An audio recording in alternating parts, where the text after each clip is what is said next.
Ke informasi selanjutnya, pemirsa, sudah 5 hari kelangkaan BBM terjadi di seluruh SPBU di Kota Padang Sidimpuan, Sumatera Utara dan sekitarnya.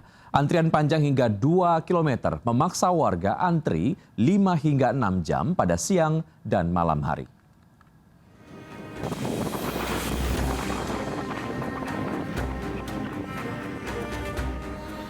Antrian kendaraan roda 2 dan roda 4 mengular di sejumlah SPBU di Kota Padang Sidimpuan, Sumatera Utara. Antrean panjang meluber ke jalan raya mencapai 2 hingga 3 km ini sudah terjadi dalam 5 hari terakhir. Tak hanya siang hari, antrean panjang juga terjadi di malam hari. Warga pun harus rela bersabar antre selama 5 hingga 6 jam demi mengisi penuh tangki kendaraan mereka. Berapa hari begini, Pak? Sudah sekitar 3 hari lah. Oh, udah 3 hari ya, Pak. Di sini semua pom bensin di Kota Padang Sidimpuan. Dan setahu Bapak kendalanya apa, Pak? Belum, bermacam-macam lah. Bermacam-macam. Ada yang bilang kapalnya lah, ada yang bilang jembatannya yang rusak. Nah, itu macam-macam, enggak jelas apa penyebabnya. Belum diketahui pasti apa penyebab terganggunya pasokan Pertalite dan solar di SPBU Padang Sidimpuan. Namun diduga akibat terlambatnya kapal pengangkut BBM bersandar di pelabuhan imbas gangguan cuaca. Masyarakat berharap agar pemerintah dan Pertamina segera menanggapi kelangkaan BBM di Padang Sidimpuan, mengingat BBM menjadi andalan warga dalam menjalankan mobilitas sehari-hari. Dari Padang Sidimpuan, Sumatera Utara, Indra Maulana Siagian, iNews melaporkan. Sebuah jembatan penghubung 4 desa di Pandeglang, Banten ambruk usai dihantam hujan deras berhari-hari. Akses jalan ribuan warga terputus dan harus mencari jalan alternatif. Rubuh, rusak total. Jembatan ambruk di Kampung Sinarjaya, Mandalawangi, Pandeglang, penghubung 4 desa setelah diguyur hujan. Curah hujan yang tinggi membuat arus sungai deras ditambah struktur jembatan berusia 30 tahun. Akses jalan terputus untuk warga. Pemerintah daerah akan segera melakukan penanganan darurat serta menyiapkan jalur alternatif sementara. Dari Pandeglang, Banten, Iskandar Nasution, iNews melaporkan. Dr. Richard Lee akan menjalani sidang perdana pra-peradilan di Pengadilan Negeri Jakarta Selatan hari ini. Pra-peradilan untuk menguji keabsahan prosedur penetapan status tersangka terkait tindak pidana pelanggaran perlindungan konsumen dan kesehatan. Sidang pra-peradilan Richard Lee digelar hari ini di Pengadilan Negeri Jakarta Selatan. Dr. Richard Lee dijadwalkan hadir didampingi kuasa hukumnya untuk menguji keabsahan prosedur penetapan status tersangka yang dilakukan oleh Polda Metro Jaya. Langkah hukum ini ditempuh Richard Lee setelah dijadikan tersangka pada 15 Desember 2025 oleh Polda Metro Jaya atas laporan Dr. Samira Farahnas atau dokter detektif atau doktif. Penetapan tersebut didasarkan pada dugaan pelanggaran perlindungan konsumen dan Undang-Undang Kesehatan, khususnya terkait produk dan layanan kecantikan yang dipasarkan oleh Richard Lee.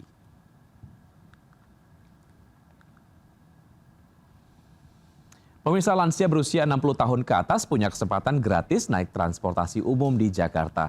Cukup datang ke gerai pendaftaran kartu gratis di Hari Bebas Kendaraan atau CFD Bundaran HI.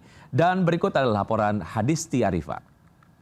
Pemirsa, pemerintah Provinsi DKI Jakarta kembali menghadirkan booth pendaftaran kartu layanan gratis untuk menikmati fasilitas gratis menaiki Transjakarta, LRT dan juga MRT. Nah, booth kali ini hadir di kawasan Bundaran HI bertepatan dengan momen Hari Bebas Kendaraan Bermotor atau Car Free Day. Di sini sudah ada tenda yang menyediakan fasilitas pendaftaran bagi golongan yang akan melakukan proses pendaftaran untuk dapat menikmati layanan gratis menaiki Transjakarta, LRT dan juga MRT. Ada 15 golongan yang sudah ditetapkan oleh Pemprov DKI Jakarta untuk dapat menikmati fasilitas ini. Namun untuk di booth yang berdiri di kawasan Bundaran HI ini hanya khusus pendaftaran bagi 2 golongan saja, yakni golongan lansia dan juga golongan penyandang disabilitas. Untuk yang mendaftar hari ini mereka tidak menunggu beberapa hari ke depan untuk mendapatkan kartu yang dapat langsung digunakan. Namun dengan mendaftar hari ini mereka langsung dapat cetak kartu dan juga langsung dapat digunakan untuk menaiki Transjakarta, LRT dan juga MRT secara gratis. Mereka membawa sejumlah dokumen untuk proses pendaftaran hari ini, diantaranya adalah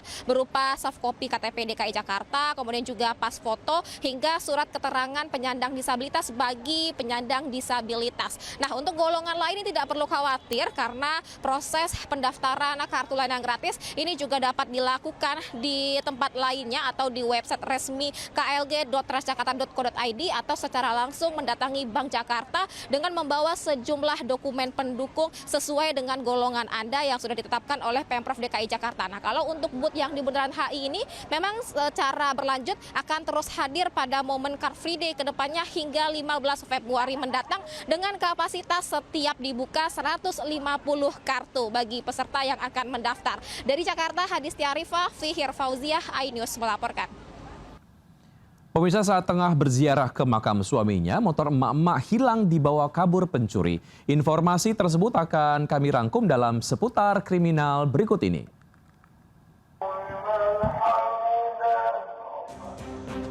Seorang pria mencuri di warung Jalan Pulo Lentut, Rawa Terate, Cakung, Jakarta Timur berupa gas 3 kg dan sekotak susu.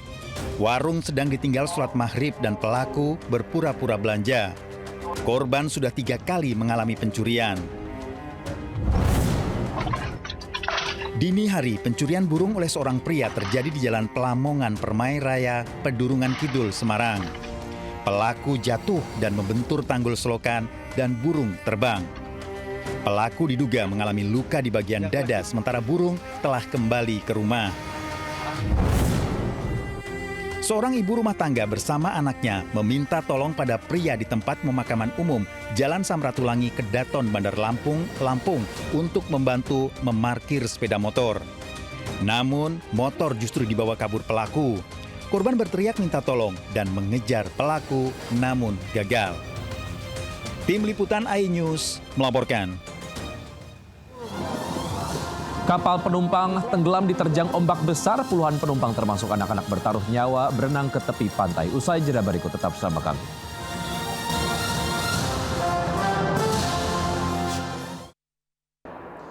Terima kasih Anda masih bergabung bersama kami. Pemirsa, sebuah kapal berpenumpang 32 orang tenggelam diterjang ombak besar di perairan Tanjung Muna, Sulawesi Tenggara. Puluhan penumpang termasuk anak-anak bertaruh nyawa berenang ke tepian.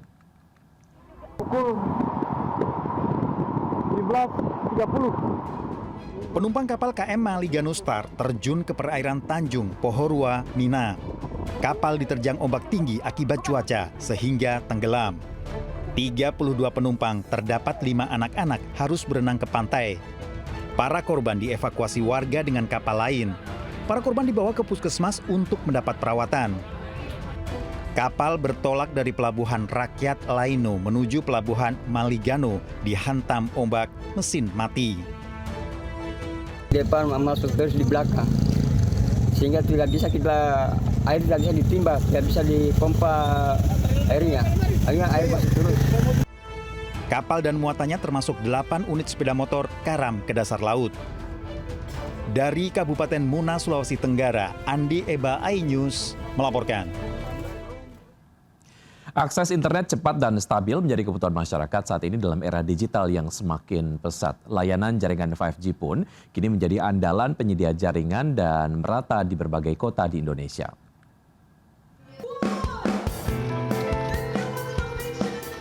Awal tahun 2026, XL Smart melalui layanan seluler XL kembali menegaskan komitmen memberikan layanan konektivitas terbaik bagi pelanggan dengan meluncurkan layanan Ultra 5G Plus di puluhan kota dan kabupaten di Indonesia dengan konsep blanket coverage.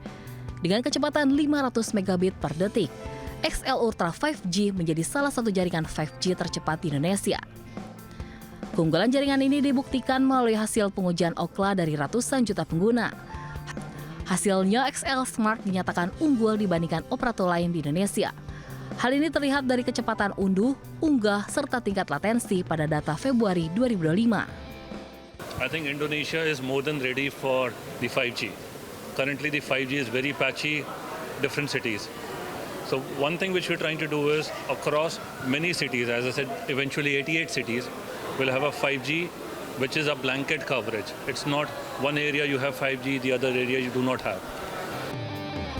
Para pelanggan juga tak perlu mengganti kartu SIM untuk menikmati layanan ini serta tanpa pembelian paket khusus. Dan sebagai bagian dari rangkaian peluncuran layanan XL Ultra 5G+, XL menyelenggarakan XL Ultra First Festival, sebuah konser lintas kota yang digelar secara serentak di Jakarta, Surabaya, dan Bali. Dari Jakarta, Abdul Aziz dan Aulia Syah Ramadan, iNews melaporkan. Kami akhiri jumpa kita siang hari ini. Saya Weki Adrian bersama tim yang bertugas undur diri. Tetap semangat dan sampai jumpa.